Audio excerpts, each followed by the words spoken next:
Кыргыздын улуттук баш кийими ак калпак ак кийизден жасалган. Өткөн замандан бери келе жаткан көчмөн кыргыз элинин кийизден жасалган салттуу мырзаларынын баш кийими. Ширелген ак кийизи байыркы ата бабаларыбыз мекендеген ала тоого салыштырылат. Көркөбөлөгөн оймо чиймелери менен ар бир элементи өзгөчө мааниге ээ болуп, улуттун каада салтын, баалуулуктарын даңазалап турат. 40 жылдан бери калпак тигүү менен алектенип келген Ишембиби Аламанова улут сыймыгы болгон ак калпакты аздектөөнү максат кылып келет. Адамдын башы кандай ыйык болсо, башындагы калпак ошондой ыйык болуп эсептелип келген.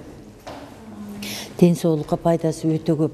Ошон үчүн ушул калпакты жалаң нукура кийизден жасалган таза калпактарды, таза баркыттар менен баркытталган калпактарды кийип жүрсө, адамдын башына биринчиден көрүп берсе, экинчиден ден соолугуна жакшы. Дал ушундай кыргыздын улуттук баалуулуктарды сактоо жана жайылтуу боюнча кабыл алынган программанын долбоору 4 бөлүктөн туруп, анда улуттук нарк боюнча мамлекеттик саясаттын натыйжалуулугун жогорулатуу, нарктуу кыргыз жананын калыптандыруу жана өнүктүрүү, нарктуу руханий маданиятты сактоо жана өркүндөтүү, ошондой эле нарктуу материалдык маданиятты сактоо жана өркүндөтүүгө өзгөчө басым жасалган. Көчмөн маданиятынын өкүлү катары кыргыз эли көптөгөн кылымдар эмес, миңдеген жылдар бою биз көчмөнчүлүктө жашап, бүгүн биз азыр отурукташкан маданияттын доорунда өмүр сүрүп атабыз. Ошондо биз өзүбүздүн улуттук баалуулуктарыбызды, кыргызды кыргыз кылган өзүбүздүн бир нарк салттарыбызды өзөктү туптуруп, ошого жараша замандын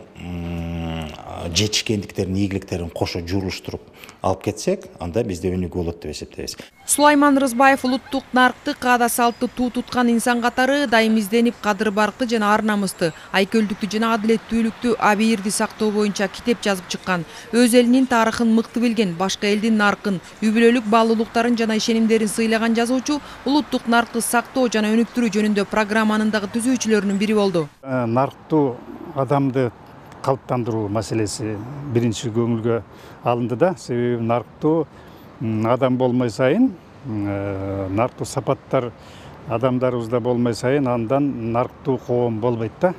Ошон үчүн ошо дегенде нарктуу инсанды калыптандыруу маселелери, андан кийин нарктуу коомду түзүү маселелери көңүлгө алынды да.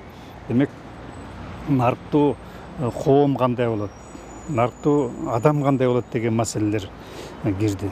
Мындан сырткары документте диний ишенимдердин жана каада салттын баалуулуктарын бири-бирине карама-каршы койбоо, өрнөктүү нарктуу жаранды калыптандырууда чөлкөмдүк, этникалык жана материалдык кызыкчылыктардан улуттук аң сезимдин артыкчылыгын эске алуу белгиленген. Муфтиятка салттуу ислам баалуулуктарын жана кыргыз элинин улуттук наркын сактоодогу түшүнбөстүктөрдү жоюу үчүн керектүү чечимдерди кабыл алуу сунуштамалары жазылган. Кабыл алынган чечимдерди калк арасында маалыматтык түшүндүрүү иштери бизде байма-бай жүрүп келүүдө. Атап айтсак, Кыргызстан мусулмандар дин башкармалыгынын кызматкерлери жана алымдар кеңешинин мүчөлөрүнөн атайын комиссия бир топ түзүлгөн. Мына ушул түзүлгөн атайын топ комиссия Бишкек шаары, Чүй облусу, Нарын облусу, Сыккөл облустарын алгач имамдар менен, андан жалпы эл менен жолугушууларды уюштуруп, маалыматтык түшүндүрүү иштери жүрүп келүүдө азыркы күндө.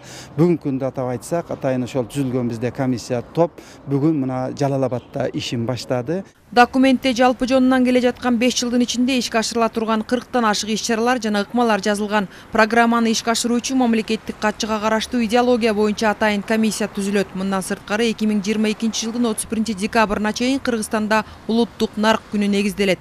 Айжан Омолдошова, Бекжан Токтосунов, Ала Тоо 24.